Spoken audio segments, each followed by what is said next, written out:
আমাদের সম্মুখে কোরআন হাদিস থেকে গুরুত্বপূর্ণ আলোচনা করবেন আন্তর্জাতিক খ্যাতিসম্পন্ন বক্তা, বিশিষ্ট ইসলামী চিন্তাবিদ, মুফাসসির কোরআন, বাংলাদেশ টেলিভিশন সহ অন্যান্য টিভি চ্যানেলের ধর্মীয় আলোচক ও উপস্থাপক আলহাজ হযরত মাওলানা ডক্টর আব্দুল মুমিন সিরাজি সাহেব। আলহাজ হযরত মাওলানা ডক্টর আব্দুল মুমিন সিরাজি সাহেব হযরতকে তার মূল্যবান আলোচনা রাখার জন্য বিনীত অনুরোধ করছি। আসসালামু আলাইকুম। আলহামদুলিল্লাহ নাহমাদুহু ওয়া নাস্তাঈনুহু ওয়া নাস্তাগফিরুহু ওয়া নু'মিনু বিহি ওয়া নাতাওয়াক্কালু আলাইহি ওয়া না'উযু বিল্লাহি মিন শুরুরি আনফুসিনা ওয়া মিন সাইয়্যাতি আ'মালিনা। মান ইয়াহদিল্লাহু ফালা মুদিল্লা লাহু ওয়া মান ইউদ্লিলহু ফালা হাদিয়া লাহু। ونشهد أن لا إله إلا الله وحده لا شريك له ونشهد أن محمدا عبده ورسوله لا نبي بعد ولا رسول. فقد قال الله تعالى في كلامه المجيد وفي فرقانه الحميد. জানা থাকলে আমার সাথে পড়ুন আউযু বিল্লাহি মিনাশ বিসমিল্লাহির রহমানির রহিম ওয়া মা আরসালনাকা ইল্লা রাহমাতাল লিল আলামিন.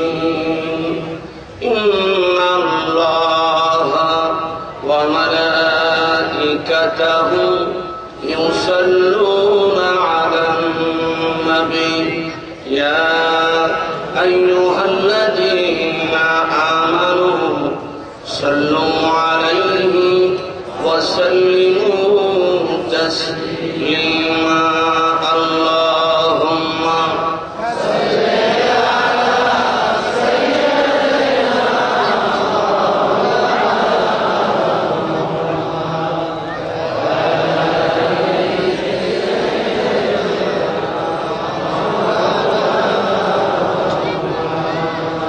নবীকে ভালোবেসে আল্লাহকে ভয় করে নিজের জীবনের গুনার কথা মনে করে প্রাণ খুলে উচ্ছ্বসিত কণ্ঠে আওয়াজ করে করে পড়ি আল্লাহুম্মা সাল্লি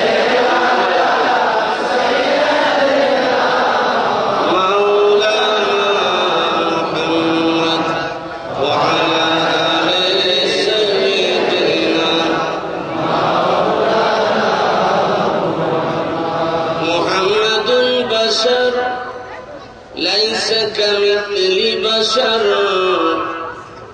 محمد بشر ليس كمثل بشر يقتل حجر ليس كمثل حجر. اللهم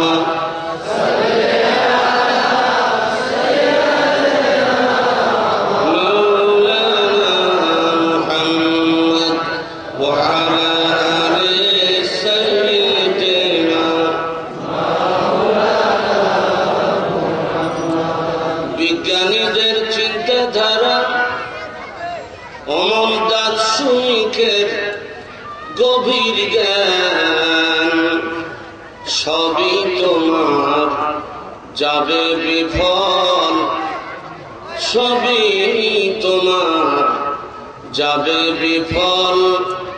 আজরাইল যখন টানবে জান আল্লাহুম্মা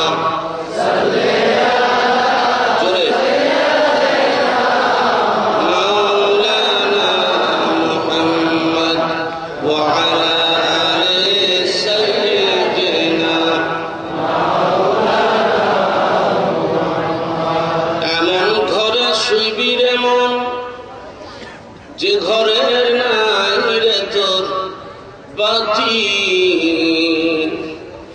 এমন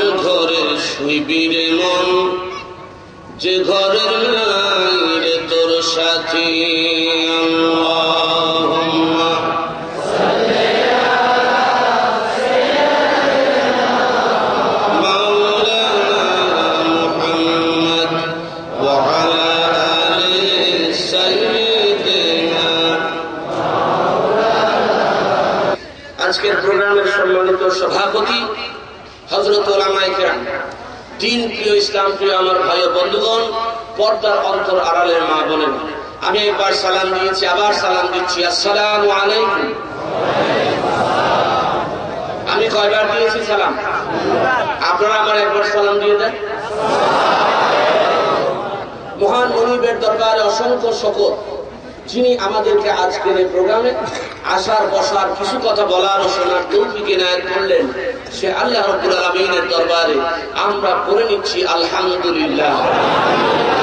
উচ্ছ্বসিত কণ্ঠে উদ্দারিত হয়ে আল্লাহকে ভয় করে নিজের জীবনের গুনার কথা মনে করে আওয়াজ করে পড়ি আলহামদুলিল্লাহ। এই পৃথিবীর এতগুলো মানুষ, সব মানুষ প্রতিদিন 5 ওয়াক্ত নামাজ পড়ে আল্লাহর প্রশংসা করে। এত প্রশংসার দরকার কি? এত করে আল্লাহ আলহামদুলিল্লাহ, আল্লাহু আকবার, এত প্রশংসা কেন করব? কেন এত প্রশংসা করব? মনে প্রশ্ন জাগে না জাগে না? অসংখ্য মুসলিম নরনারী এখানে উপস্থিত করেছেন আমার আল্লাহ এই কোরআনের জন্য। কার জন্য? না অন্য কিছু? আমার জন্য যদি এসে থাকে, it's wrong, it's very wrong. Only for this honorable book. It is not only book, but also it's the divine decrees and the holy guideline to try your beautiful life. If you want to get a beautiful life, external life, and you will get, if you want to a valuable life, you should obey this respectable book. It is the message of Almighty Allah. আপনি যতই জানেন, যতই মানেন আর যতই বুঝুন, সারা পৃথিবীতে যত ধর্মগ্রন্থ আছে সব ধর্মগ্রন্থ রিসার্চ করার মতো মোটামুটি আমি সময় পেয়েছি। পিএইচডি করতে গিয়ে প্রায় পৃথিবীর 3500 ধর্মগ্রন্থগুলো আমি মোটামুটি পড়াশোনার সুযোগ পেয়েছি। কিন্তু কোরআন পড়ে যা দেখেছি, কোরআনের মধ্যে এত সহজ, এত ভালো, এত সুন্দর কিতাব আল্লাহর জগতে কোথাও নাই। সেই কোরআনের প্রোগ্রামে বসে আমরা খুশি না না খুশি?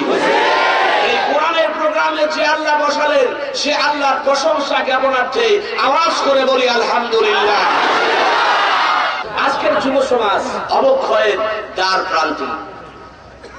মদ, জুয়া, নারীবাজি, তারপরে অনাচার, ডাইল খাওয়া, ফেন্সিডিল খাওয়া। ডাইল খাওয়া পর্যন্ত আগে যখন বলতেছে ডাইল খায় ছেলেটা, আমাদের ভালো তো, ইউনিভার্সিটি কত ডাইল খাইছে, এখন পরে শুনি যে না এই ডাইল, এই ডাইল, এই ডাইলের মধ্যে পার্থক্য আছে। ডাইল আমার পার্থক্য আছে, চিন্তা করেন। তাহলে এই যুব সমাজের মধ্যে আজকে যে প্রোগ্রামে যুবক বেশি না মুরব্বী বেশি? ভালো করে বলো যুবকেরা, যুবক বেশি না মুরব্বী বেশি? যুবকের দাম বেশি না মুরব্বীর দাম বেশি? ওই ব্যক্তি, দুই ব্যক্তি, একটা হলো যুবক আর একজন হলো মুরব্বী। যুবক ইবাদতের মধ্যে দাঁড়াইছে। আমার আল্লাহ বলেন ফেরেশতারা ইবাদত করে কে? আমার আল্লাহ কি বলেন জানেন না, দেখেন না? ফেরেশতারা বলে আল্লাহ ওটা তো যুবক। আমার আল্লাহ বলেন ফেরেশতারা শোনো, যুবক যেহেতু ইবাদতের মধ্যে দাঁড়াইছে, আমি আল্লাহ ওই ইবাদত দেখে খুশি আর মঞ্জুর করলাম। মুরব্বী ইবাদতে, যুবক ইবাদতে, দুইজন একসাথে। আমার আল্লাহ বলেন যুবককে, আল্লাহ বলেন, প্রশ্ন করেন ফেরেশতা বলেন আল্লাহ ওই যে ডান পাশে যে ওটা হলো যুবক। আমার আল্লাহ বলেন ফেরেশতারা শোনো, ওই যুবকের ইবাদতটাই আমার কাছে বেশি পছন্দনীয় হয়। তাহলে যুবকের দাম বেশি না কম? জোরে বলতে হবে, বেশি না কম? মুরব্বীর দাম, মুরব্বীর দাম তো কমই। কম না হলে বাসের মধ্যে দেখা যায় আপনি সিটের মধ্যে বসা আর আপনার বাবার মতো একজন মুরব্বী বাসের হ্যান্ডেল ধরে দাঁড়ায় আছে। এরা হলে হয়। মুরব্বীর দাম নাই কে বলেছে? একজন মুরব্বীর বয়স যখন 60 বছর হয়ে যায়, আমার আল্লাহ বলেন ফেরেশতারা লোকটা কি নামাজি? ফেরেশতারা আল্লাহ কথা বলছে, জি আল্লাহ নামাজি, বয়স কত? 60। আমার আল্লাহ বলেন আর এই বান্দার সগীরা গুনাহগুলো লিখবা না। আর আসতে বলেন সুবহানাল্লাহ। এই বান্দার বয়স 70 হয়ে গেছে। আমার আল্লাহ ডাক দিয়ে বলেন ফেরেশতারা রে, বান্দার বয়স কত? আমার আল্লাহর ফেরেশতারা বলেন আল্লাহ বান্দার বয়স 70। নামাজি? জি আল্লাহ নামাজি। আরে ফেরেশতারা 70 বছরের এই মুরব্বীরা কবিরা গুনাহগুলো লিখবি না। বান্দার বয়স 71, 72, 75, 80 হয়ে গেছে। এই 80 বছরের মুরব্বী রাত 2টা 2:30 বেজে গেলেন, এই মুরব্বী বিছানায় আর ঘুমোয় না, বসে বসে চিন্তা করে, হাত দিকে দিকে বলে, আল্লাহ যৌবনের কারণে কত পাপ করেছি, কত বাদবাড়ি করেছি, কত না কিছু করেছি, কিন্তু এখন আমি মুরব্বী হয়ে গেছি, আগের মতো আর শক্তি নাই, ভালো করে খাইতে পারি না, নামাজ পড়তে পারি না, অজু ধরে রাখতে পারি না, আমি মসজিদে 5 ওয়াক্ত নামাজের মধ্যে অ্যাটেন্ড করতে পারি না, আমার চোখ দিয়ে অটোমেটিকলি পানি বের হয়ে যায়, দাঁত আমার পড়ে গেছে, চোখ দিয়ে ভালো দেখতে পারি না, আমার হাত তুলে তোমার কাছে দীর্ঘ সময় মোনাজাত করতে পারি না। আল্লাহ রে, এতদিন আমার স্ত্রী কত আদর করত, কত যত্ন করত, এখন আমি আমার আর কেউ আগের মতো সম্মান ইজ্জত করে না। আল্লাহ গো, তুমি ছাড়া আমার আপন বন্ধু আর কেউ না। আমার আল্লাহ ডাকি বলে, ফেরেশতারা রে, ফেরেশতারা রে, ওই মুরব্বীর বয়স কত? আমার আল্লাহর ফেরেশতারা ডাকি বলেন, ওই মুরব্বীর বয়স আল্লাহ 80 হয়ে গেছে। আমার আল্লাহর রহমতের দরিয়ায় সুস পয়দা হয়ে যায়, রহমত থরথর করে কাঁপে। কাঁপিস কেন? আল্লাহ যে বান্দারে এত মূল্য দিয়েছো, যে বান্দারে এত দামি করে বানাইছো, ওই বান্দা চুলগুলো সাদা হয়ে গেছে, দাড়িগুলো পেকে সাদা হয়ে গেছে, গায়ের চামড়া ঢিলে হয়ে গেছে, ঠিক মতো অজু ধরে রাখতে পারে না, ওই বান্দা কান্দে, আল্লাহ তোমার ভয়ে গভীর রজনীতে। আমার আল্লাহ ডাকি বলেন, সাক্ষী থাক আমি আল্লাহ রহমান। জোরে বলুন সুবহানাল্লাহ, আরো জোরে বলুন সুবহানাল্লাহ। তোরা সাক্ষী থাক, ওই 80 বছরের মুরব্বীর জিন্দেগির সব গুনাহগুলো আমি আল্লাহ মাফ করে দিলাম। শুধু মাফ করে দিয়ে ক্ষান্ত নয়, যারে ফেরেশতারা যা, আমি ওই 80 বছরের মুরব্বীর জিন্দেগির সব গুনার অপরাধ গুলো পরিবর্তন করে আমি আল্লাহ নেকি দিয়ে মর্যাদা বানাই দিলাম।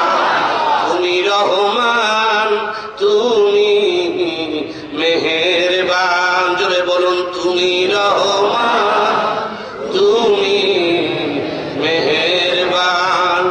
অন্ধ গাহে না শুধু তোমারই গুণগান, অন্ধ গাহে না শুধু তোমারই গুণগান, বুঝেও বোঝে না তব শান। তুমি রহমান, তুমি মেহেরবান। জনম জনম যদি গাহি তোমারই করুণা, গাওয়া শেষ হবে নাহি। পরেও পরে না যেন, বলুন, পরেও পরে না যেন সাহারায় প্রাণ। তুমি রহমান, তুমি মেহেরবান। অন্ধ গাহে না শুধু তোমারই, বলেন না কেন, অন্ধ গাহে না শুধু, বুঝেও বোঝে না তব শান। তুমি রহমান, তুমি মেহেরবান। আল্লাহ তো আল্লাহ, তার আর একটা নাম হলো রহমান, আর এক নাম কি? আর আসতে বলেন, এত দুর্বল হয়ে গেল, ওয়াজ করবো কেমনে? আল্লাহর আর এক নাম কি? এই রহমান শব্দটা কেমন তাৎপর্যবাহী? এই জায়গার মধ্যে কে এত দামি মেশিন দিলেন? চোখের মধ্যে কে এত দামি ইউটাস নামক পদার্থ দিয়ে চোখের পানিকে আল্লাহ রাব্বুল আলামিন লবণাক্ত করে দিলেন। ও বান্দা, তুমি দেখো, ওই যে রাস্তায় ফকির 2 চোখ নাই, দেখতে পারে না, ওই ফকিরের কিনারে একটু গিয়ে বসো, দেখবে ওই ফকিরের মধ্যে কি জ্বালা, কি মায়া। ফকির শুধু আল্লাহকে বলে, আল্লাহ দুনিয়ায় কিছুই দেখতে পারলাম না, শরীর আছে, দেহ আছে, মুখ আছে, মাথা আছে, দুনিয়ার সব কিছু আমারে দিয়েছো, মাত্র 2টা চোখ তুমি দাও না। যেই লোকটা 2টা চোখ নাই, এর ব্যথা, আপনার দুইটা চোখ আছে, আপনার ব্যথা দুইজনের অনুভূতি এক নয়। বরিশাল থেকে প্রোগ্রাম করে ফেরি মাওঘাটে নামলাম, নামার পরে এক ভিক্ষুক ডাক দিয়ে বলে, ভিক্ষা দেন, ভিক্ষা দেন। আমি খাই নাই, এখনো খাই নাই। ঘড়ি দেখি, ঘড়ির মধ্যে তখন বাজে 11টা। আমি চিন্তা করলাম, আরে ভিক্ষুক এখন পর্যন্ত খাইনি, আমি তো 2 বার খাইলাম। ফকিরের কিনারে গিয়াম, পকেট থেকে কিছু টাকা দিলাম। দেওয়ার পরে এই ফকিরটা টাকা নিয়ে দোয়া করতেছে, আল্লাহ গো, কে টাকা দিল আমি দেখতে পারলাম না, কে এমন মানুষ আমারে কত টাকা দিল তাও বুঝতে পারলাম না। আল্লাহ গো, যে লোকটা আমার এই টাকা দিল, মেহেরবানি করে তার মঙ্গল দিও, ভালো দিও। আল্লাহ গো, অনেকটা আবদার করব, দুনিয়ার সব কিছু মানুষেরা দেখে, আমি কিছুই দেখতে পারি না। বাসের আওয়াজ শুনি, ট্রাকের আওয়াজ শুনি, লঞ্চের আওয়াজ শুনি, স্পিচ বোর্ডের আওয়াজ শুনি, আকাশে মেঘ চমকায় আওয়াজ শুনি, বিদ্যুৎ দেখি না, আকাশ দেখি না, সমুদ্র দেখি না, পানি দেখি না, কোনো কিছুই দেখতে পারি না। আল্লাহ গো, তোমার কাছে একটা আবদার করলাম, কিয়ামতের ময়দানে তুমি আমার অন্ধ করে উঠায়ো না, আমাকে চোখ দিও, দেখার সুযোগ দিও। এই দুইটা চোখ দিয়ে যেন আমি সর্বপ্রথম নবী মুহাম্মদকে দেখতে পাই।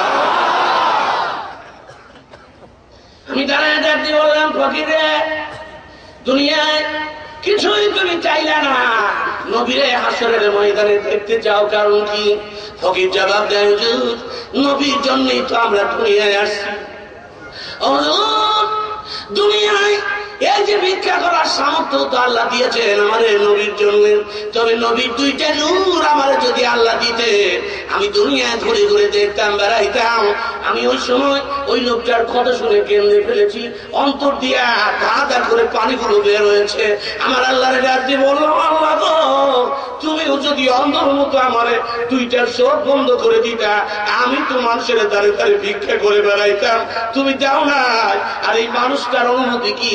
এই মানুষটা মুহাম্মদকে জান্নাতের মধ্যে, কিয়ামতের ময়দানে, হাসরের মধ্যে দেখতে চাই গো আল্লাহ, তুমি আমারও নবীর কিয়ামতের মধ্যে দেখায় দিও। আল্লাহর নবী, মায়ের নবী গো, আপনি নবী আমার জীবনের জীবন। জোরে বলুন, আল্লাহর নবী, মায়ের নবী গো, আপনি নবী আমার জীবনের জীবন। একটু আওয়াজ করে বলেন, আল্লাহর নবী, মায়ের নবী গো, এখানে আওয়াজটা জোরে সোরে প্রাণ খুলে সবার বলা কষ্ট হবে। কে কে বলতে চান হাত তুলে দেখান তো, আল্লাহ আকবার বলেন, জোরে সোরে বলেন আল্লাহু আকবার। আওয়াজ হয় না কেন? জোরে বলেন আল্লাহু আকবার। এই যে দুইটা চোখ দিয়েছেন, হাত নামান, এই দুইটা চোখের মূল্য আছে না নাই? আরো জোরে বলতে হবে, আছে না নাই? চোখের মূল্য কিয়ামত পর্যন্ত মানুষ চিন্তা করলে দিতে পারবে না। এই জন্য নবীর সাথে একটু গান গান, আল্লাহর নবী, মায়ার নবী গো, আপনি নবী আমার, আপনি দুনিয়ায় উম্মতি বলে কেঁদেছেন, রওজায় শুয়ে কান্দিতেছেন, হাসরে কাঁদিবেন উম্মতি বলিয়া। আল্লাহর নবী,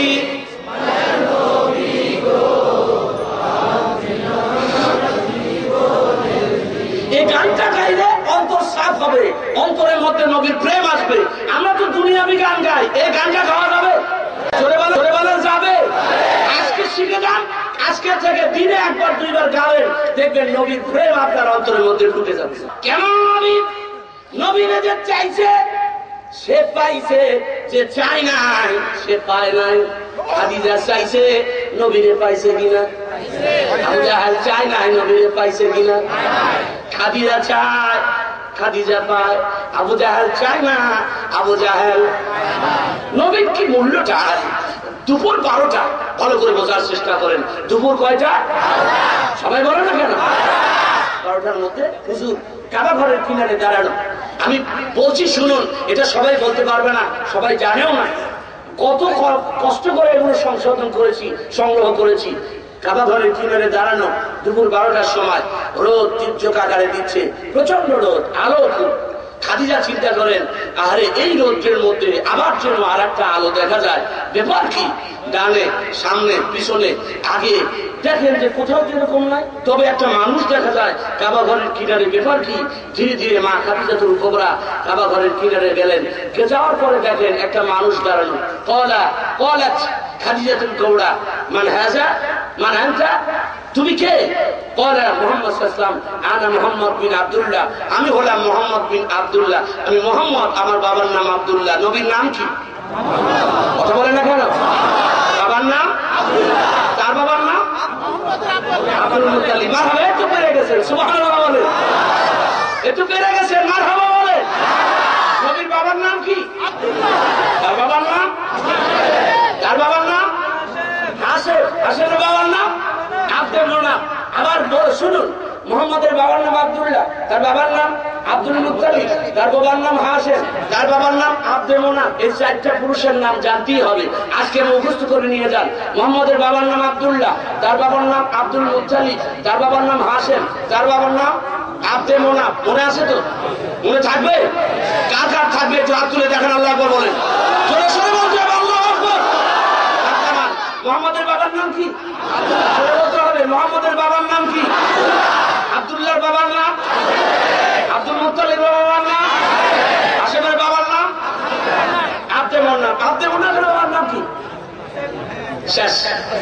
কুসাই, আব্দুল মুনাফের বাবার নাম কুসাই, তার বাবার নাম কিলাব, তার বাবার নাম মুররা, তার বাবার নাম গালিব, তার বাবার নাম লুয়াই, তার বাবার নাম ফিহির, তার বাবার নাম মালিক, তার বাবার নাম কিনানা, তার বাবার নাম খুজাইমা, তার বাবার নাম মুদ্রিকা, তার বাবার নাম ইলিয়াস, তার বাবার নাম নজর, তার বাবার নাম নিজার, তার বাবার নাম মুসা, তার বাবার নাম মা, তার বাবার নাম আদনান। মনে থাকবে?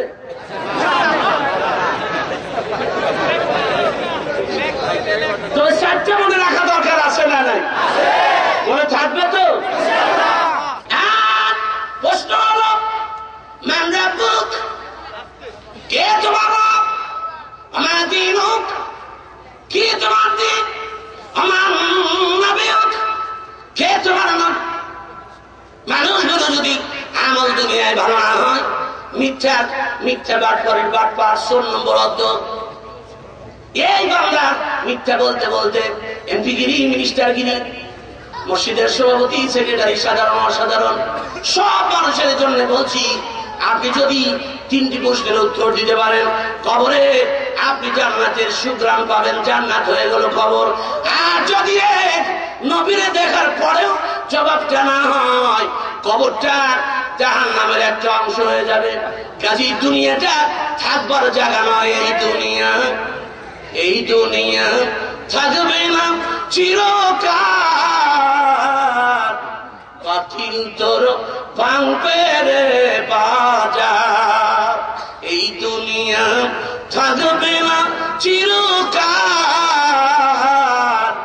বাতিল তোর ভাঙবে রে বাজার। তুমি আইছো একা, যাইবে একা, কবর হবে তোমার মজার। এই দুনিয়া থাকবে না চিরকাল, কবর হবে এরে তোর মাজার। জোরে বলুন ঠিক কিনা? আরো জোরে বলতে হবে ঠিক কিনা? 12টার সময় হুজুরের কিনারে গিয়ে ডাক দিয়ে বলেন, রে সুন্দর যুবক, তোমার নাম? হুজুর বললেন, আমার নাম মোহাম্মদ। এবার খাদিজা হুজুরের চেহারার দিকে তাকিয়ে আছে। হুজুর নিচের দিকে তাকানো, খাদিজার চেহারার দিকে তাকিয়ে। এবার হযরত খাদিজা যখন হুজুরের চেহারার দিকে তাকায় আছেন, কিছু সময় পরে হযরত খাদিজা পিছনের দিকে ব্যাক করে একটু দূরে গেলেন, আবার একটু কাছে আসলেন, এসে বলেন, মানুষ দুনিয়ায় এত সুন্দর হয় আগে জানা ছিল না। ও খাদিজা, তুমি তো চেনো না, ইনি হলেন আখিরি জামানার পয়গম্বর রাহমাতুল লিল আলামিন। এনার চাইতে সুন্দর মানুষ আর দুনিয়ায় আছে? খাদিজা দেখে বললেন, মানুষ এত সুন্দর হয়, আর এই সুন্দর মানুষটা আলো, সূর্যের আলোর চাইতেও বেশি আলোকিত হয়ে গেছে। খাদিজা ওখান থেকে যাচ্ছে, কিছু দূর যাওয়ার পরে আবার ঘুরে তাকায় না, ঘুরে তাকায় এবার ডাক দিয়ে বলতেছেন, ও কাবার মালিক, ও দুনিয়ার মালিক, আমি খাদিজা, আমার মন চায় ওই সুন্দর মানুষটারে যদি আমি পাশে পাইতাম, বারবার বারবার ওরে আমি দেখতাম। কয়দিন পরে চাচা আবু তালেব, রসুলের আপন চাচা আবু তালেব আর রসুল দুইজন গেলেন খাদিজার বাড়ি। খাদিজার বাড়ি যাওয়ার পরে এবার খাদিজার ম্যানেজার আরে ডাক দিয়ে বলে, তুমি এত সুন্দর মানুষ, তুমি কি যে কাজ আমাদের দরকার তা করতে পারবে? আমার নবী মৃদু কণ্ঠে ডাক দিয়ে বললেন, কি কাজ ম্যানেজার সাহেব? ম্যানেজার বলেন, আমার এই খাদিজা হলো ধনবতী, আর ভেড়া, বকরি, মোষ, তারপরে উট, দুম্বা, এগুলো পরিচালনা করতে হয়। রাখালদের মধ্যেও তোমার মতো একজন ব্যক্তি আমাদের প্রয়োজন, যে ব্যক্তিটা রাখালদেরও পরিচালনা করবে। 1565টা ভেড়া, বকরি, উট, দুম্বা মিলে মাঠের মধ্যে খাওয়াতে হবে, বিকালে আনতে হবে। আবু তালেব ডাক দিয়ে বলে, ভাতিজা, ভাতিজা, এটা কি সম্ভব হয় নাকি? তুমি ওরা এত সুন্দর মানুষ, দুনিয়ার সবচাইতে সুন্দর মানুষ এই বিশ্বের স্রষ্টা তোমারও বানাইছে, আর তুমি এই ভেড়া বকরি নিয়ে মাঠের মধ্যে যাইবা, এটা কি তাই হয়? সুবহানাল্লাহ। চাচা কেমন ভালোবাসতেন নবীজি! আমার নবীর চাচা আবু তালেব এত বেশি ভালোবাসতেন। চাচা তো ভালোবাসতেনি, তার দাদা আব্দুল মুত্তালিব, একটু আগে আমরা শিখলাম আব্দুল মুত্তালিব কেমন ভালোবাসতেন। হুজুর একবার কাবাঘরের কিনারে এরকম দামি একটা চেয়ার বসানো, ওই চেয়ারে বসে দাদা আব্দুল মুত্তালিব বিচার করতেন, লোকদের সাথে কথাবার্তা বলতেন। মুহাম্মদ সাল্লাল্লাহু আলাইহি ওয়াসাল্লামের বয়স তখন মাত্র 7 বছর, মতান্তরে 7.5 বছর। হুজুর গিয়া দৌড়ায়া দাদা আব্দুল মুত্তালিবের চেয়ারের মধ্যে বসছে। দাদার চেয়ারের মধ্যে নাতিরা বসে না? আপনারা বসছেন না? দুই একবার হুজুর বসার পরে লোকেরা তো চেনে না, লোকেরা মনে করছে যে ছোট্ট একটা শিশু বসে গেল আমাদের নেতা আব্দুল মুত্তালিবের চেয়ারের মধ্যে। তাড়াতাড়ি নামার সম্মানিত ভুলুণ্ঠিত হচ্ছে। যখন হাত ধরে টান দিয়ে নামাবে, তখন দাদা আব্দুল মুত্তালিব দূর থেকে ডাক দিয়ে বলে, ও মক্কার লোকেরা, কার হাত ধরেছো তোমরা? জানো কে? আমার নাতি। খবরদার আমার নাতিরে ওই চেয়ারের ভেতর থেকে নামায়ও না। দুনিয়ার মানুষেরা শোনো, ওই মোহাম্মদ এমন, মোহাম্মদ যখন দুনিয়ায় আসছে, আমি কাবাঘরের মধ্যে দেখেছি আমার এই নাতি, আমার কলিজার টুকরো দুনিয়ায় আসার সঙ্গে সঙ্গে রে মক্কার লোকেরা ওই কাবাঘরের 360টা মূর্তি সিজদার মধ্যে পড়ে গেছে। তোমরা জানো না আমার এই নাতি গো, এই নাতির বাবা নাই, এই নাতির মা নাই। খবরদার আমার নাতির কোন ধরনের ওই চেয়ার থেকে নামানোর প্রচেষ্টা করো না। আব্দুল মুত্তালিব বাইরে যাবেন না, গিয়া উনি দ্রুত আসলেন। আসার পরে হুজুরের পা, 2 পা মোবারকের মাঝখানে উনি বসে গেলেন। মাথাটা চেয়ারের চাইতে একটু উঁচু, কোলের মধ্যে হুজুরের কোলের মধ্যে দাদা আব্দুল মুত্তালিবের মাথা ধরে, দাদার মাথা ধরে পেটের মধ্যে লাগাইস। ডাকতে বলে, দাদা গো, আমি আপনার চেয়ারের মধ্যে বসছি, লোকরা আমাকে এখান থেকে নামাইতে চায়। দাদা আমি আর মুহূর্ত কাল দেরি করবো না, আপনি বসুন, আমি এখান থেকে নেমে যাই। হুজুরের দাদা ঘুরে বসে হুজুরের হাঁটুর মধ্যে হাত দিয়া বসায় দিয়ে চোখ দিয়ে ধাঁধা করে পানিগুলো বের হচ্ছে। ডাকতে বলে, নাতি রে, তোর বাবা নাই, তোর মা নাই রে, তুই এতিম নাতি। আমার জন্মের আগেই তোর বাবা দুনিয়ার থেকে বিদায় হয়ে গেছে। মাত্র 5.5 বছর, মতান্তরে 6 বছরের মধ্যে তোর মা দুনিয়ার থেকে বিদায় হয়ে গেছে। আমি ছাড়া আর তোর কে আছে? তুই সিংহাসনের মধ্যে যত সময় প্রয়োজন বসে থাক। দুনিয়ার মানুষেরা শোনো, আমার অনুপস্থিতিতে আমার নাতি যদি সিংহাসনের মধ্যে বসে, খবরদার কোনদিন আমার নাতিরে সিংহাসন থেকে তোমরা নামাইবা না। জোরে জোরে বলুন মারহাবা। আল্লাহর নবী, মায়ার নবী গো, আপনি নবী আমার। হয় না কেন? জোরে বলতে হবে। আল্লাহর নবী, মায়ার নবী গো, আপনি নবী আমার। আপনি রওজায় শুয়ে কান্দিতেছেন, হাসরের ময়দানে কান্দিবেন, ফুসুরাতে তারে কাটবেন উম্মতি বলিয়া। আল্লাহর নবী, মায়ার নবী গো,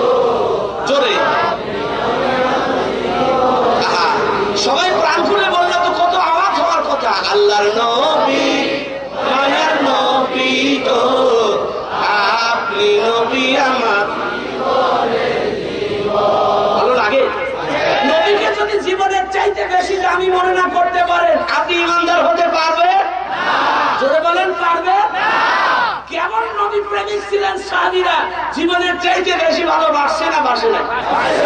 যুদ্ধের ময়দানে যাচ্ছেন হুজুরের সাহাবীরা, হুজুর যুদ্ধের প্রস্তুতি গ্রহণ করলেন, হুজুরের কাছে আসলেন।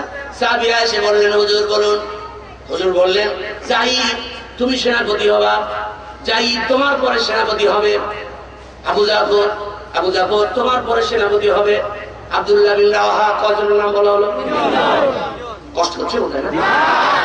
তিনজনের নাম বলার পরে তিনজনই বুঝতে পারলেন আজ তিনজনই আমরা শহীদ হয়ে যাব। যুদ্ধ চলতেছে, যুদ্ধের মধ্যে হযরত যাহিদ উনি শহীদ হয়ে গেলেন। শহীদ হওয়ার পরে ইসলামের পতাকা ধারণ করলেন হযরত আবু জাফর যখন ইসলামের পতাকা নিয়ে সামনে যাচ্ছেন, কিছু দূর যাওয়ার পরে কাফেরের বাচ্চারা হযরত আবু জাফরের ডান হাতের এই জায়গায় কোপ মেরে হযরত আবু জাফরের ডান হাতটা কেটে জমিনের মধ্যে ফেলে দিয়েছে। রক্তমাখা শরীর নিয়ে হযরত আবু জাফর ইসলামের পতাকা নিয়ে সামনের দিকে রওনা দিয়েছেন। বাম হাতে ইসলামের পতাকা, সামনে নারায়ে তাকবীর দিয়ে দিয়ে সামনে যখন অগ্রসর হয়েছে, কিছু দূর যাওয়ার পরে কাফেরের বাচ্চারা বাম হাতের এই জায়গায় কোপ মেরে বাম হাতটাও কেটে ফেলে দিল। এখন ডান হাতও নাই, বাম হাতও নাই। কি দিয়ে ইসলামের পতাকা ধারণ করবে? ইসলামের পতাকাটা জমিনে। হযরত আবু জাফর ইসলামের পতাকাটা উপরের পাটি নিচের পাটি ডাক দিয়া ধরে কামড় মেরে আকাশের দিকে তাকায় ডাক দিয়ে বলেন, ও দুনিয়ার মালিক, ও কাবার মালিক, ও আমার মালিক, ও বিশ্ব জাহানের মালিক আল্লাহ, তুমি দেখো নবীর দেওয়া ইসলামের পতাকা আমি মুখের মধ্যে ঢুকাই দিয়েছি। কেন ঢুকাই দিয়েছি? তুমি ছাড়া, আমি ছাড়া হয়তো দুনিয়ার আর কেউ যাবে না। মাবুদ, এই যে ইসলামের পতাকা, এই পতাকা দিয়েছেন বিশ্ব নবী আমাদের হাতে। আল্লাহ তুমি সাক্ষী থাকো, এই পতাকা আমার শরীরের মধ্যে যত সময় প্রাণ থাকবে, দেহের মধ্যে যত সময় প্রাণ থাকবে, তত সময় পর্যন্ত আমি জমিনে পড়ে থাকতে দিব না। এটা নবীর দেয়া ইসলামের পতাকা আমার কলিজার মধ্যে নবীর দেওয়া প্রেম, নবীর ভালোবাসা ঢুকে গেছে। আল্লাহ তুমি সাক্ষী থাকো, আমি যেন এই পতাকা জমিনে পড়ে থাকতে না দেই। বলতে বলতে দূর থেকে এক কাফেরের বাচ্চা এত জোরে একটা তীর মেরে দিয়েছে। তীর হযরত আবু জাফরের পিঠে এই বুকের মধ্যে ঢুকে পিঠ দিয়ে বের হয়ে গেছে। হযরত আবু জাফর জমিনের মধ্যে পড়ে এভাবে আকাশের দিকে ইসলামের পতাকা, আবু জাফরের চোখ দিয়ে ডান চোখে পানি, বাম চোখে পানি। সাহাবীরা পতাকা ধরে ধরে টানে, পতাকা হাত দিয়ে খুলে ফেলতে পারে না। হুজুরের সাহাবী চাও দিয়ে কাউনে ধাঁধা করে আর ইশারা করে জানায় দেয়, ও দুনিয়ার মানুষ, আমার মুখ থেকে তোমরা ইসলামের পতাকা কেড়ে নেওয়ার চেষ্টা করো না। আমার পরে নবী আব্দুল্লাহ বিন রাওয়াহার নাম বলেছে। ওই আব্দুল্লাহ বিন রাওয়াহা যখন পতাকা ধরবে, আমি আসছে আব্দুল্লাহ বিন রাওয়াহার হাতে এই পতাকা ছেড়ে দিব। কিছু সময় পরে আব্দুল্লাহ বিন রাওয়াহা এসে যখন পতাকা ধরে টান দিয়েছেন, হযরত আবু জাফর মুখ থেকে পতাকা আব্দুল্লাহ বিন রাওয়াহার হাতে ছেড়ে দিয়েছে। মুখটা প্রায় বন্ধ হবার থরথর করে জিবা যেন কাঁপতেছে হযরত আবু জাফরের। আব্দুল্লাহ বিন রাওয়াহা ডাক দিয়ে বলেন, জাফর রে, এখন তোমার মনে কি চায় বলো দেখি। জাফর আব্দুল্লাহ বিন রাওয়াহার চোখের মধ্যে চোখ রেখে ডাক দিয়ে বলেন, রে আব্দুল্লাহ বিন রাওয়াহা, আমার মন যা চাই তুমি কি তা দিতে পারবে কিনা বলো। আব্দুল্লাহ বিন রাওয়াহা ডাক দিয়ে বলেন, দুনিয়ার শক্তি প্রয়োগ করে জীবন দেওয়া হলো, আমি দেওয়ার চেষ্টা করব। জাফর তো বলো দেখি কি চাও। আব্দুল্লাহ বিন জাফর ডাক দিয়ে বলেন, আমার মন চায়, যা চাই সেটা হলো, এখন কি তুমি আমার নবী ওই সুন্দর চেহারাটা, ওই মধুমাখা মায়া ভরা ওই চেহারাটা আমার কাছে তুমি আনতে পারবে কিনা। কেমন প্রেম, কেমন ভালোবাসা।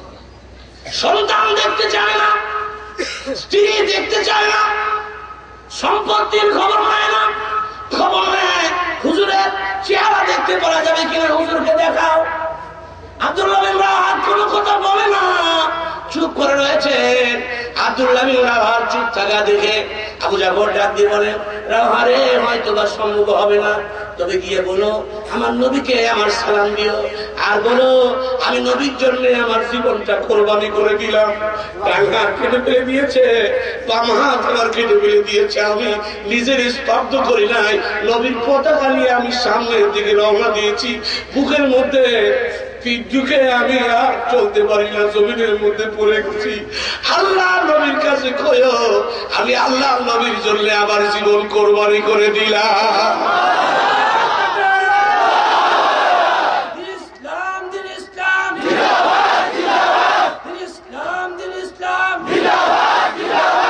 আল্লাহ রাব্বুল আলামিন ডাক দিয়ে বলেন, জিবরাইল রে, আব্দুল্লাহ বিন রাওয়াহা কান্দে, আবু জাফর কান্দে, এই মুহূর্তে আমার মন চায় যা একটা দৌড় দিয়ে জান্নাতের মধ্যে যা। হযরত জিবরিল আমিন 600 পাখা নিয়ে দৌড়ে জান্নাতের মধ্যে গেলেন, আবার আল্লাহর কাছে আসলেন। এবার ডাক দিয়ে বলেন, জিবরাইল জান্নাতের মধ্যে কি তুমি কিছু দেখতে পেরেছো? আব্দুল্লাহ বিন রাওয়াহার অবস্থা কি দেখতে পেরেছো? আমার আল্লাহর ফেরেশতা জিবরাইল ডাক দিয়ে বলেন, ও আমার মাওলা, জান্নাতের মধ্যে গিয়ে দেখলাম মনে হয় যেন জাফর গলা কাটা কবুতরের মতো ছটফট করতেছে। আমার আল্লাহ ডাক দিয়ে বলেন, এটা তোমার বাস্তব নয়, বরং তুমি যাও আমার বন্ধুর কাছে যাও, আমার বন্ধুরে আমার খবর কও যে আবু জাফর আমার নবীর প্রেমে পড়িয়া নবীর জন্য জীবন দেয়, ডান হাত কাটা বাম হাত কাটা, দুনিয়ার মধ্যে এখন আমার আবু জাফর শহীদ হয়ে গেছে। আমার বন্ধুর কাছে গিয়ে কও কিয়ামতের ময়দানে আমি আমার বন্ধুর স্বামী আবু জাফরের 2টা হাতের পরিবর্তে আমি 2টা পাখা দিব, আমার বন্ধুর সান্ত্বনা বাণী শোনাও। কিয়ামতের ময়দানের ওই যে পাখা নিয়ে 2টি পাখা নিয়ে আমরা আবু জাফর জান্নাতের মধ্যে উড়ে উড়ে ঘুরে ঘুরে সাহাবীদের মধ্যে জান্নাতি মানুষদের মধ্যে উড়ে উড়ে ঘুরে ঘুরে বেড়াবে। আল্লাহর নবী মায়ার নবী গো, আপনি নবী আমার। অর্জুনকে ডেকে বললেন, অর্জুন রে, তুমি আমার অনুসারী, আমার কথা মতো তোমার জীবন পরিচালনা করো, আমার তুমি ভগবান বলো।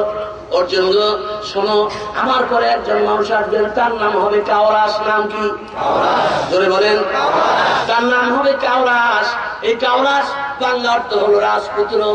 এই রাজপুত্র দুনিয়ায় যখন আসবেন, আসার পরে এই রাজপুত্রের মধ্যে এত সুন্দর মানুষ আল্লাহর জগতে, ভগবানের এই জগতে, ঈশ্বরের জগতে আর একজনকেও দেখা যাবে না, এত সুন্দর মানুষ হবে। আর এই কাওরাস দুনিয়ায় আসার পরে ঋষি মণিদের উটের পৃষ্ঠে আরোহণ করা একদম বন্ধ হয়ে যাবে, গরুর গোশত খাওয়া তাদের জন্য বন্ধ হয়ে যাবে।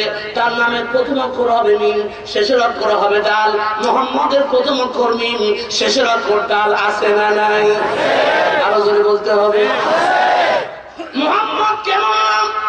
মুহাম্মদ কোন নবীর উম্মত আপনারা? আমার আল্লাহ দয়া করে ওই নবীর উম্মত বানাইছেন, খুশি না না খুশি?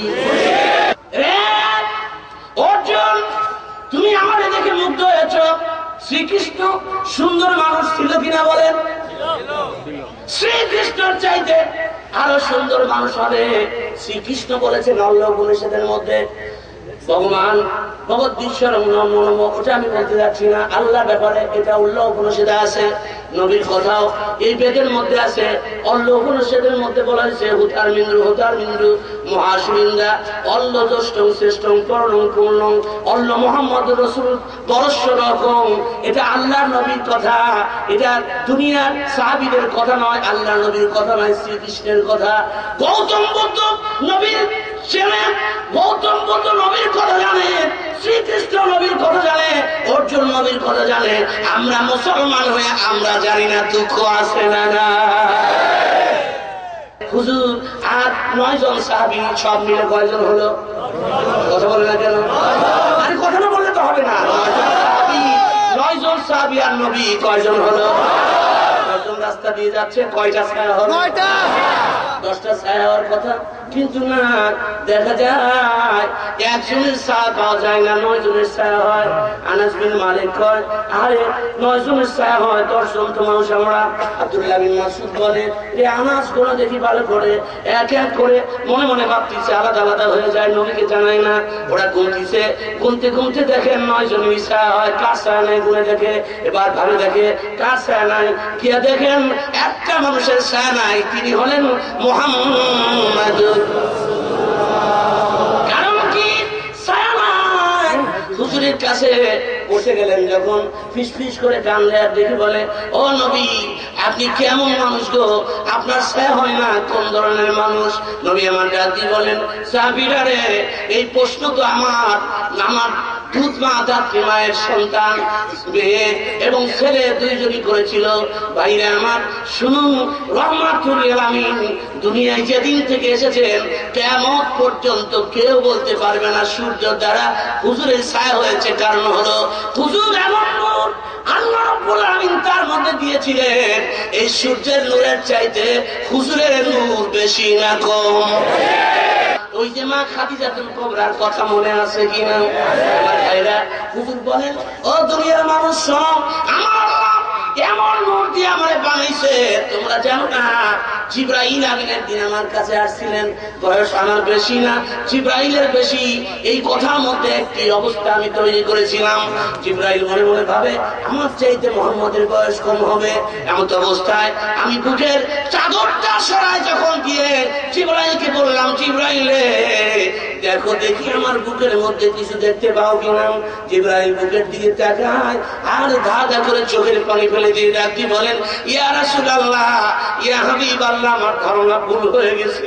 হুজুর, দুনিয়ায় মানুষজন কিছু আসে নাই, তার আগে 70,000 বছর আগে আমি আকাশের দিকে তাকাইছি, দেখতাম একটা আলো মিটমিট করে জ্বলতো। 70,000 বছর এটা আবার অস্তমিত হতো, নিভে যেত।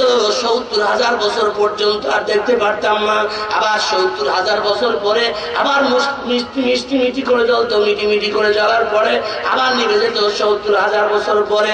হুজুর, এই তারকাটা, ওই আলোটা আমি 70,000 বার দেখেছি। ও রহমাতুল লিল আলামিন, আপনার বুকের দিকে তাকায় দেখি ওই নূরটা আপনার বুকের মধ্যে দেখা যায়। বন্ধুরা আমার, জান্নাতের মধ্যে যখন আদম আলাইহিস সালাম একা একা ভালো লাগে না, আমার আল্লাহ মনে মনে ভাবলেন আমি ভালো লাগাচ্ছি। তাওরাতের 45 পর্বের মধ্যে দেখেন 6ষ্ঠ অধ্যায়ের 3 নম্বর লাইনের মধ্যে আমার আল্লাহ রাব্বুল আলামিনের বাণী ওখানে বলা হয়েছে। এখানে বলেন, পিত বানাইলেন হাওয়াকে আদমের বাম পাজরের হাড্ডি থেকে, আদমের বাম পাজরের হাড্ডি দিয়া আল্লাহ রাব্বুল আলামিন মা হাওয়াকে বানালেন। আদম তখন ঘুমানো, ঘুম ভেঙে গেল। ঘুম ভাঙার পরে দেখে রূপসী সুন্দরী একজন বসা, একদম তম্বি, টানা টানা চোখ, মুখটা একদম টানা টানা। আলহামদুলিল্লাহ বলেন। আদম ডাকতে বলেন, তুমি সুন্দর, তাই চেয়ে থাকি, প্রিয়া সে কি মোর অপরাধ। আল্লাহ বলেন অপরাধ নয়, তুমি কি চাও? আমার আদম, আমার বাপ, আপনার বাপ, সকলের বাপ বলেন চাইলে কি দিবা? আল্লাহ, আমার আল্লাহ কয় দেব। আসমানের দিকে তাকাও, আসমানের দিকে তাকায় দেখে লেখা রয়েছে লা ইলাহা ইল্লাল্লাহু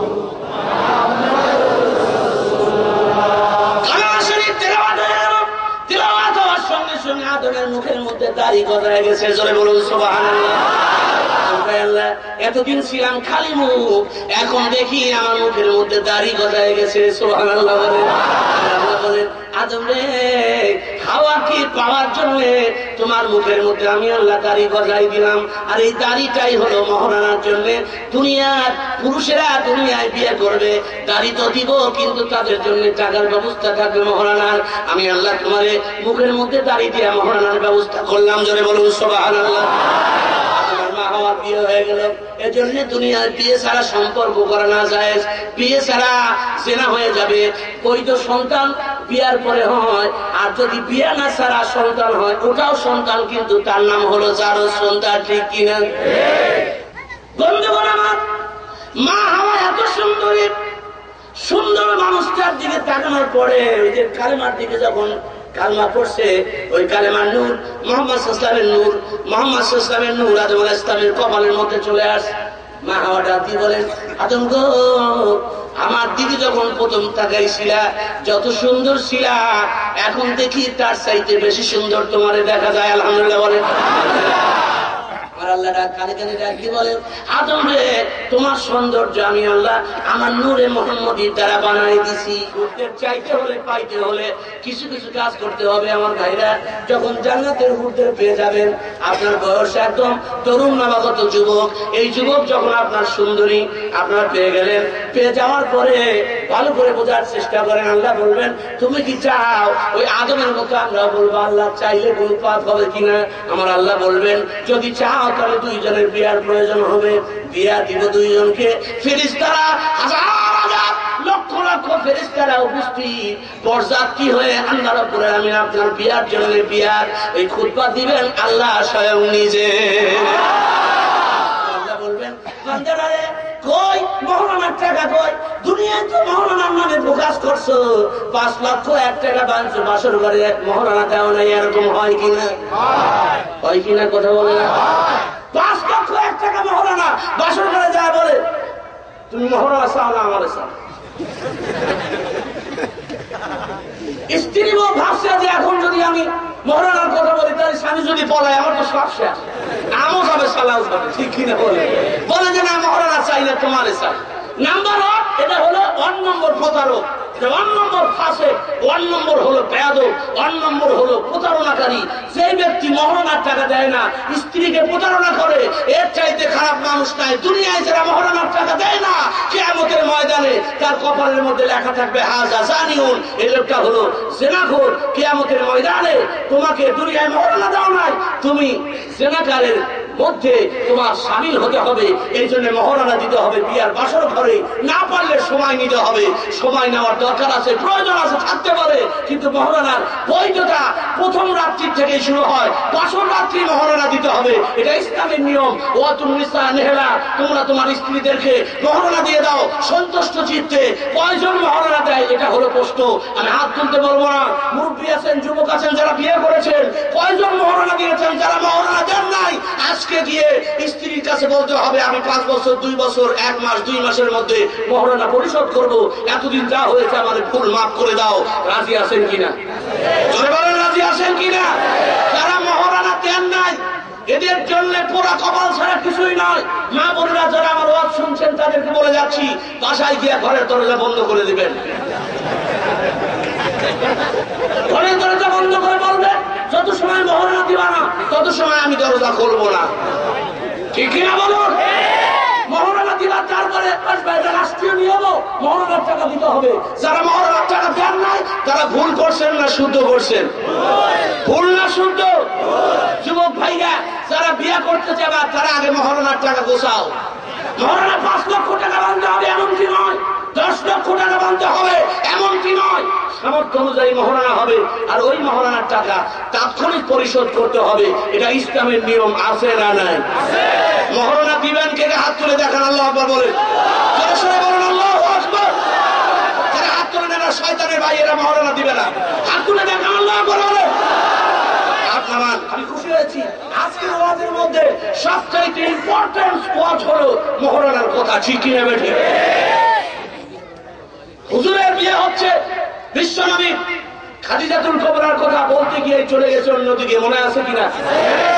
আচ্ছা, একটু যদি বেড়ে যায় ওয়াজ কষ্ট হবে? হুজুর সাল্লাল্লাহু আলাইহি ওয়াসাল্লামকে যখন আবু তালেব নিয়ে গেলেন, গুনে গুনে দিচ্ছেন 1565টা ভেড়া বকরি ছাগলগুলো, মনে আছে কিনা? সকালবেলা নিয়ে যাচ্ছে। এবার খাদিজার ম্যানেজার কয়, প্রতিদিন 2-4টা করে ছাগল ভেড়া বকরি নষ্ট হয়ে যায়, আজকে কি তুমি সব ফেরত নিয়ে আসতে পারবা? নবী বলেন, আল্লাহ যদি ইচ্ছা করেন সব ফেরত নিয়ে আসবো। হুজুরকে দিয়ে দিলেন, গুনে নিয়ে যাচ্ছেন।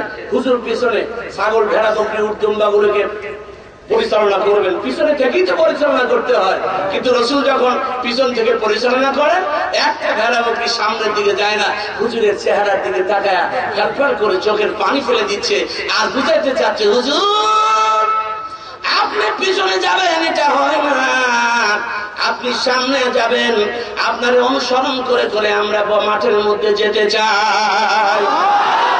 চলে বলতে হবে সুবহানাল্লাহ। আমার ভাইরা, খাদিজার ম্যানেজার কয় কোন ধরনের আশ্চর্য রাখাল, এই রাখাল তো জীবনে কোনোদিন দেখি নাই। রাখাল সামনে যায়, পিছনে প্রাণীগুলো তারে অনুসরণ করে। এবার খাদিজার ম্যানেজার যেন আশ্চর্য হয়ে গেছে। ম্যানেজার খাদিজার ডাক দিয়ে বলেন, ও খাদিজা, আপনার ভেড়া বকরি আজ কতটা যে নষ্ট হবে বলা মুসিবত। তার কারণ পিছনে পিছনে যাচ্ছে, মোহাম্মদ তো দেখতে পারবে না। আমার ভাইরা, হুজুরের পিছনে পিছনে সব ভেড়া বকরি মাঠের মধ্যে চলে গেলেন। মাঠের মধ্যে যেই জায়গায় ঘাস বেষ্টিত, ওই জায়গায় রহমাতুল্লাহ আমিন দাঁড়ালেন। দাঁড়ানোর পরে ভেড়া বকরিগুলো ঘাস খাবেন, কিন্তু ঘাস না খায়া হুজুরের চেহারার দিকে তাকিয়ে আসে। রহমাতুল্লাহ আমিন ভেড়া বকরির দিকে তাকায় ডাক দিয়ে বলে, তোমরা খাও। এক বকরি থরথর করে কাঁপতেছে, মুখের ভেতর থেকে আওয়াজ আসে, হুজুর, দুনিয়ার কেউ চিনুক আর না চিনুক, আমরা চিনেছি আপনি রহমাতুল লিল আলামিন। নবী গো, খোদার কসম গো নবী, ঘাস খাওয়ার চাইতে আপনার চেহারার মধ্যে দেখার মধ্যে আনন্দ পাই বেশি। আল্লাহর নবী, মায়ের নবী গো, আপনি নবী আমার।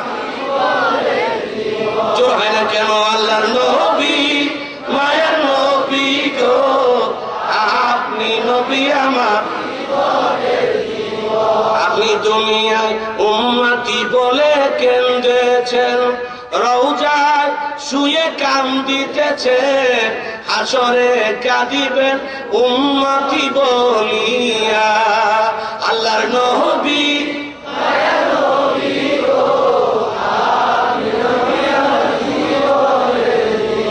বিকালবেলা সন্ধ্যা গোনা গোনা বাপ, বিকালবেলা পরন্ত বিকাল।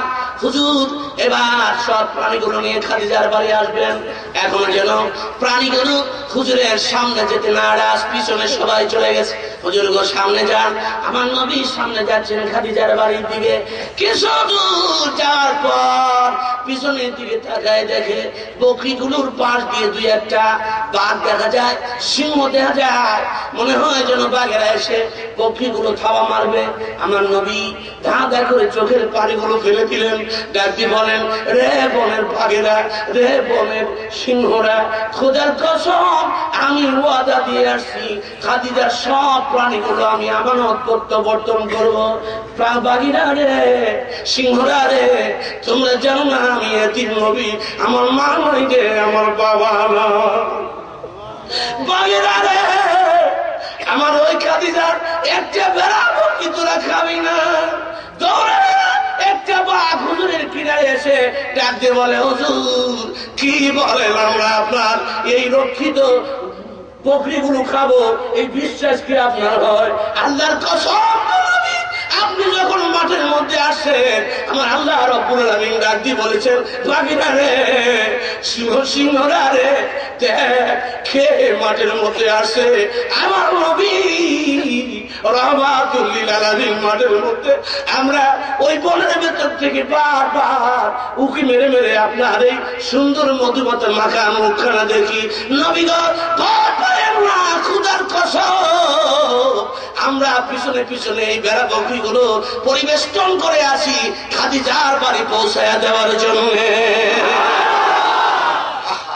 ত্রিভুবনে প্রিয় মুহাম্মদ এলো রে দুনিয়া, আয়ের সাগর আকাশ বাতাস দেখবি যদি। জোর হয় না কেন? ত্রিভুবনে, জোরে, ত্রিভুবনে প্রিয় মুহাম্মদ এলো রে দুনিয়া, আয়ের সাগর আকাশ বাতাস দেখবি যদি। নবী তামাসে না নাই? এবার ম্যানেজার গুনে একটা একটা করে গুনে, একটা ভেড়া বকরি যেন নষ্ট হয় না। এবার হাবা বলেন, এই ক্ষমতা, এই মধুর মায়াময় স্নেহময় বাৎসল্যময় আদরময় স্বভাব ছিল বিশ্ব নবীর। জোরে বলুন সুবহানাল্লাহ। ম্যানেজার কয় এ তো আশ্চর্য কথা, এটা কেমন করে হলো?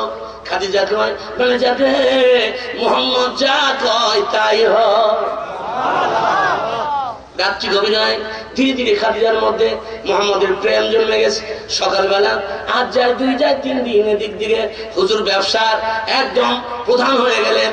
হুজুরের একটু ভুল ভ্রান্তি পাওয়া যায় না, যে কাজে হাত দেন তার মধ্যে সোনা ফেলে। খাদিজা মনে মনে কয় এই মানুষটাকে যদি আমি আপন করে পেতাম। খাদিজার আগে আরো 2টা বিয়ে হয়েছে, ওই 2 জায়গার থেকে সম্পত্তি পাওয়া হয়েছে। 12টা মটকি, গুড়ের মটকি যারা দেখেছেন, 12টা মটকি ভরপূর্ণ স্বর্ণের, এই মটকি গুলো ভর্তি স্বর্ণ। এত ধন ছিলেন মা খাদিজাতুল কুবরা, লক্ষ লক্ষ দিনার। মা খাদিজাতুল কুবরার এত ধনী মহিলা। এবার হুজুরের সাথে বিয়ার জন্য প্রস্তাব দিলেন, দাসী পাঠালেন। হুজুর বলেন আমার চাচা আছেন আবু তালেব, ওনার পারমিশন লাগবে, আমার গার্জিয়ান, উনি যদি রাজি হন আমি রাজি, না হলে রাজি নয়। এবার আবু তালেবের কাছে যা প্রস্তাব দেওয়া হলো, ছোট্ট করে বুঝাই চাচ্ছি আমার ভাইয়েরা। আবু তালেবের কাছে বলার পরে আবু তালেব বললেন বিকালবেলা ভাতিজা আসবে, তারপরে তার সাথে কথা হবে, রাজি হলে আমিও রাজি। বিকালবেলা আসছে, আমার নবীর চাচা ডাক দিয়ে বলেন মোহাম্মদ তোমাকে বিয়ে করার জন্য খাদিজা প্রস্তাব পাঠিয়েছে, তুমি রাজি আছো কিনা? আমার নবী ডাক দিয়ে বলেন চাচা গো, আপনার চুলায় আগুন জ্বললে আমি খাই, না চললে আপনি উপোস থাকেন আমি উপোস থাকি, আপনারে আমি মহব্বত করি। আমার বাবা নাই, আমার মা নাই, দাদা আমারে কোলে পিঠে করে মানুষ করছে। দাদার ইন্তেকালের পরে চাচাজি আপনি আমারে মানুষ করেছেন বাবার মতো আদর করে, যেখানে বিয়ে দিতে চান আমি রাজি আছি, আপনার বাইরে আমি কিছু অভিমত দিতে রাজি নই। এবার আবু তালেব ডাক দিয়ে বলেন মোহাম্মদ খাদিজার মতো এত দামি মানুষই রাখায় নাই, যাও আমি পারমিশন দিয়ে দিলাম। জোরে জোরে বলুন সুবহানাল্লাহ। পারমিশন হয়ে গেলে খাদিজা আর নবী 2 জন একান্ত বৈঠকে বসছেন। এজন্য বিয়ের আগে, কবুল করার আগে 2 জনের একান্ত বৈঠকে বসতে হয়, এটা হলো ইসলামের নিয়ম। ছেলে মেয়েরে বিয়ে দিবেন, ওই 2 জনকে একত্রিত সামান্য সময় বসতে দিবেন। ওর মনের অবস্থা কি, এর মনের অবস্থা কি, 2 জনের মনের অবস্থা জানতে হবে, 2 জনের ভালো এবং মন্দ পছন্দ জানতে হবে, না হলে দাম্পত্য জীবন বড় খারাপ হয়। যুবক ভাইরা, তুমি বিয়ে করতে চাইবা, তোমার বউ যেন তোমার থুতনি পর্যন্ত হয়, যদি নাকের চাইতে বাবা তোমার সমান হয়ে যায়, তাহলে বিয়েতে শান্তি হবে না, মারামারি হবে ঘন ঘন। বিয়ে করতে যাচ্ছ, মেয়ের পায়ের গোড়ালিটা দেখবা, পায়ের গোড়ালি যদি মিহি হয়, পায়ের গোড়ালি বুঝছো কিনা, পায়ের গোড়ালি যদি মিহি হয়, একদম মোলায়েম হয়, ওই মেয়েটার স্বভাব চরিত্র ভালো। আর যে মেয়েটার দাঁত কোকড়া কোকড়া, ওই মেয়েটা দুশ্চরিত্র হয়। এই জন্য বিয়ার জন্য 4টি বিষয় দেখতে হবে। নাম্বার হলো দিনদারিত্ব, 2 নম্বর হলো সম্পদ, 3 নম্বর হলো জ্ঞান, 4র্থ নম্বর হলো সৌন্দর্য। সুন্দরী পাইলেই তো বিয়ার জন্য প্রস্তাব দেওয়া, এটা না। সুন্দরীর চাইতে গুণের দরকার বেশি না কম? আরো জোরে বলতে হবে, বেশি না কম? যুবক ভাইরা, বিয়া করতে যাবা, এই 2টা জিনিস দেখবা। তুমি যদি নাও দেখতে পারো, তোমার দাদির পাঠায় নাকের মধ্যে যেন একটু ঘুরায় ঘুরায় দেখে, দাঁতগুলো যেন দেখে সুন্দর পরিপাটি কিনা। দাঁত যদি এলোমেলো হয়, দাঁতের মধ্যে যদি পায়রা থাকে, তাহলে দুর্গন্ধ বের হয়। আমার ভাইরা, স্ত্রী স্বামী 2 জন তো একজন আরেকজনের পোশাক। মা বোনদেরকে বলি, তুমি যখন বিয়া করবা, অন্য কোন ছেলের সাথে বিয়ে হবে, তুমিও জিনিসগুলো দেখবা যে ওই ছেলেটা আসলে মূলত কি পছন্দ করে, তোমার নিয়ে আসে বাটপারগিরি করবে কিনা। 2 জনের পছন্দ এক হলে দাম্পত্য জীবন সুখের হয়, নইলে দাম্পত্য জীবন সুখের হয়? জোরে বলো, হয়? খাদিজা আমি এটা পছন্দ করি, খাদিজা বলেন আমি এটা পছন্দ করি। হুজুর যা বলেন খাদিজা বলেন এটা আমি পছন্দ করি। বিয়া শুরু হয়ে গেল। পরের দিন বিয়া, 2টা খুতবা হলো। 1ম নম্বর খুতবা দিলেন হযরত রাসূল সাল্লাল্লাহু আলাইহি ওয়াসাল্লামের চাচা আবু তালেব। 2য় নম্বর খুতবা দিলেন আমির হামজা। আর 3য় নম্বর মা খাদিজাতুল কুবরার পক্ষ থেকে খুতবা দিলেন ওয়ারাকা বিন নওফল। কয়টা খুতবা হলো? জোরে বলেন, কয়টা? 3টা খুতবা। এক হলো আবু তালিব, আর একটা হলো আমির হামজা। আর 3য় নম্বর খুতবা দিলেন হলো ওয়ারাকা বিন নওফল। মনে রাখবেন, হুজুরের বিয়াতে অনেক লোক ওখানে উপস্থিত। আবু তালেব ডাক দিয়ে বলতেছেন আলহামদুলিল্লাহ কুল্লু হামদিন সানিলিল্লাহ আল্লাযী তাওয়াফাকনা আন নাহজুরু ফি হাযিহি নিকাহে বাইনা মুহাম্মদ বিন আব্দুল্লাহ ওয়া বাইনা খাদিজা বিনতে খুয়াইলিদ। এই দুইজনের বিয়ে হচ্ছে, এই জন্য আল্লাহর প্রশংসা করতেছেন। জোরে বলুন সুবহানাল্লাহ। আল্লাহর প্রশংসা করলেন আমির হামজা, আল্লাহর প্রশংসা করলেন আবু তালেব। আমার ভাইরা, আল্লাহর প্রশংসা করলে মুমিন হওয়া যায় না। নবীকে স্বীকৃতি ছাড়া নবীকে স্বীকৃতি ছাড়া মুমিন হওয়া যায় না। আবু জাহেল আল্লাহ ডাকছে, মুহাম্মদকে ডাকে নাই, মুহাম্মদ নবী বলে মানে নাই। আবু তালেব আল্লাহকে আল্লাহ বলে ডেকেছে, নবী মুহাম্মদকে মানে নাই। নমরুদ ফেরাউন আল্লাহকে জেনেছে, মেনেছে, এক আল্লাহ আছে, কিন্তু নবীদের মানে নাই, যার জন্য মুমিন হতে পারে নাই। তুমিও যদি আজীবন লা ইলাহা ইল্লাল্লাহ পড়ো, মুহাম্মদুর রাসূলুল্লাহ না পড়ো, মুমিন হতে তুমি পারবা না। লা ইলাহা ইল্লাল্লাহ মুহাম্মাদুর রাসূলুল্লাহ। মুহাম্মদ নামটা কি মিয়া? মুহাম্মদের উপরে দুনিয়ায় আর কেউ আছে? জোরে বলেন, আর কেউ আছে? আজ ইব্রাহিম আলাইহিস সালাম কোথায় দাঁড়ানো? পিছনে দাঁড়ানোর পরে নিয়ে গেলেন বাসর ঘরে। বাসর ঘরে মালা দিয়ে নিয়ে যাওয়ার পরে বিশ্ব সুন্দরী আর ইব্রাহিম আলাইহিস সালাম দুইজন চোখে চোখে হয়েছে। এই জন্য স্বামী আর স্ত্রী প্রথম বাসর ঘরে গিয়ে চোখের মধ্যে চোখ দিতে হয়। চোখে চোখে যখন দেখা হয়ে যায়, মোহাব্বত ওখান থেকেই শুরু হয়ে গেল। সুবহানাল্লাহ বলেন। এই জন্য এখানে দরকার, বাসর ঘরে গিয়েই চোখে চোখ মিলবা, হাতের মধ্যে একটু হাত দিবা, দেওয়ার পরে একটু জোরে করে চাপ দিবা, দিলে যদি একটু বলে আহ ইস, তখন আল্লাহ বলেন এই দুইজনের মোহাব্বতে দুইজনের হাতের মধ্যে দিয়া সগীরা গুনাহগুলো পড়ে গেল।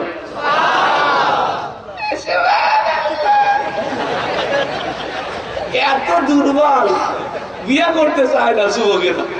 জোরে বলো। এবার যুবকেরা বুঝছে যে ওদের বিয়ের কথাই কইছে। জোরে সরে বলুন সুবহানাল্লাহ। শুধু তাই নয়, স্ত্রী স্বামী দুইজনের মুআমালা কেমন করে হবে? প্রথম বছর করে গিয়া হুজুর মা খাদিজাতুল কুবরার চেহারার দিকে তাকালেন। হাতের মধ্যে দেওয়া ছিল 10 দিরহাম। আবু তালিব হাতের মধ্যে দিয়ে বলছিলেন এটা তুমি দিয়ে দিও। এবার হুজুর হাতের মধ্যে 10 দিরহাম নিয়ে খাদিজার হাতের মধ্যে দিয়ে বললেন, ও খাদিজা, আমি তো গরিব মানুষ, বেশি তো তোমারে দিতে পারলাম না, 10 দিরহাম তোমারে দিয়ে দিলাম। খাদিজা হাতের মধ্যে থেকে নিয়ে বললেন, ও নবী, ও মুহাম্মদ, তখন তো নবী হন নাই। মা খাদিজা বলেন, ও মুহাম্মদ, তুমি এত সুন্দর, মোহরানার কি প্রয়োজন ছিল? নবী বললেন, আমি যদি ধনী হইতাম বেশি দিতাম। খাদিজা ডাক দিয়ে বলেন, মুহাম্মদ, তুমি ধনী নয়, কে ধনী? আল্লাহর কসম, সব সম্পত্তি তোমার কদমের মধ্যে আমি খাদিজা বিলাই দিলাম। নবীর দাম আছে না? খাদিজার চেহারা দিকে তাকায় নবী বলেন, তুমি আসল না নকল? আসল না নকল কেন এই কথা বললেন? কারণ হলো গতদিন খাদিজার সাথে কথা হয়েছে মুহাম্মদ সাল্লাল্লাহু আলাইহি ওয়াসাল্লামের।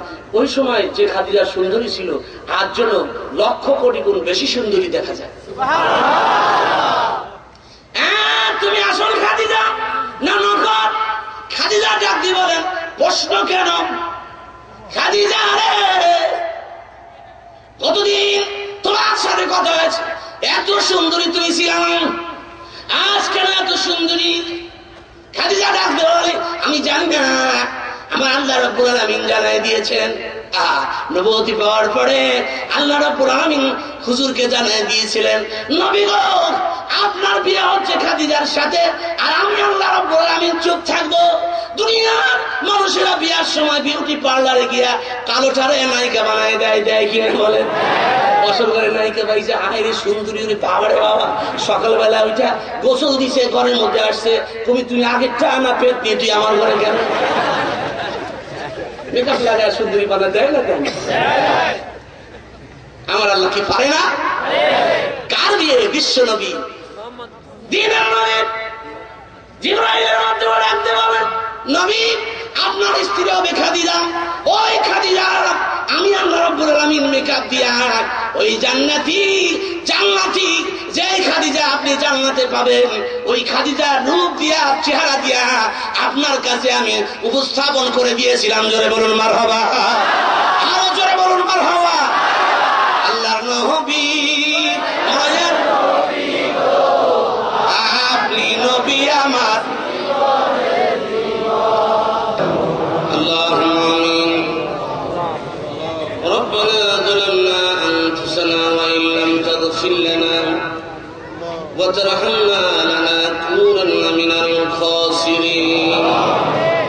الصلاة والسلام عليك يا رسول الله الصلاة والسلام عليك يا حبيب الله ও মাবুদ দেখো বাংলাদেশের রাজধানী ঢাকার একটি এলাকা বিশেষ করে এই এলাকা আমার হৃদয়ের সাথে সম্পৃক্ত ভালো কিছু মানুষ নিয়ে আলেম ওলামা হাফেজ কারি কিশোর প্রবীণ যুবক উলামা আয় আল্লাহ বিভিন্ন শ্রেণী পেশার মানুষ নিয়ে হাত তুললাম মেহেরবানি করে আমাদের জীবনের তামাম গুনাহগুলো মাফ করে দাও ও আমাদের আল্লাহ শুরু থেকে পর্যন্ত আমরা যত আলোচনা হয়েছে করেছি শুনেছি আমল করেছি সবগুলোকে লক্ষ লক্ষ কোটি গুণ বাড়িয়ে দিয়ে এই সবগুলো নবী পাকের রওজা মুবারকে পৌঁছিয়ে দাও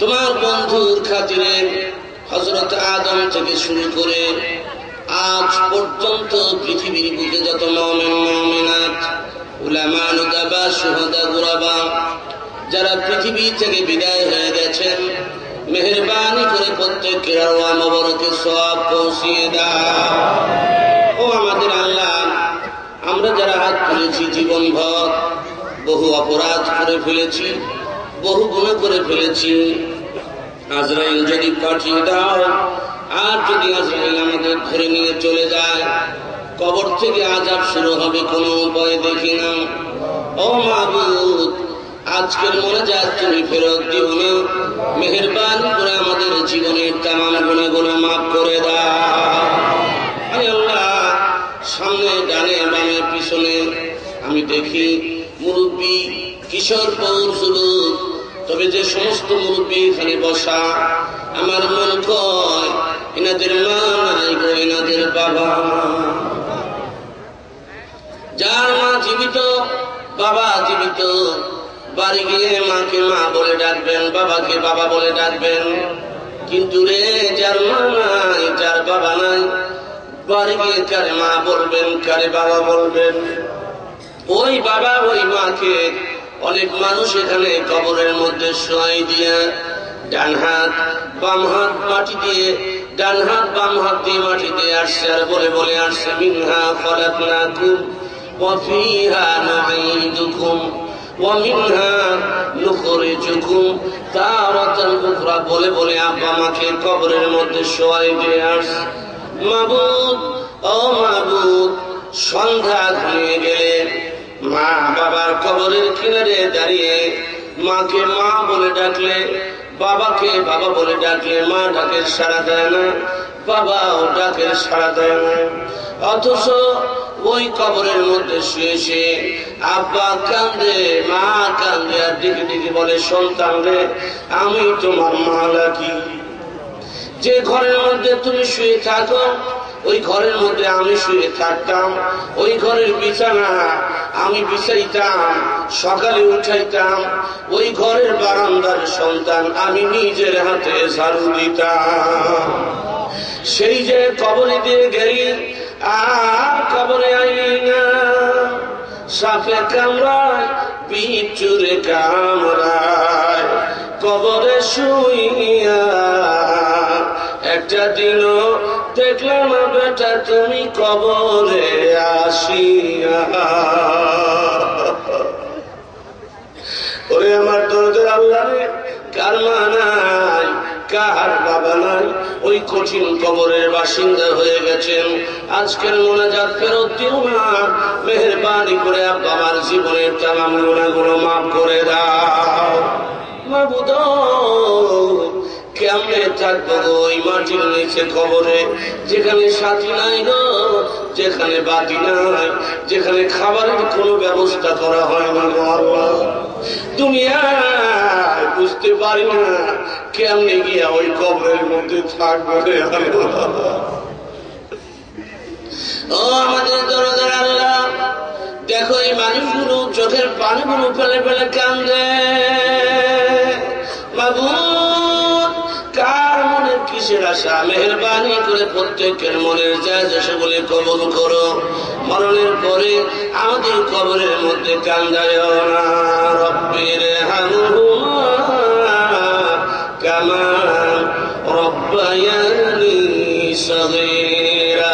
আমার সাথে রব্বির হামহুমা কামা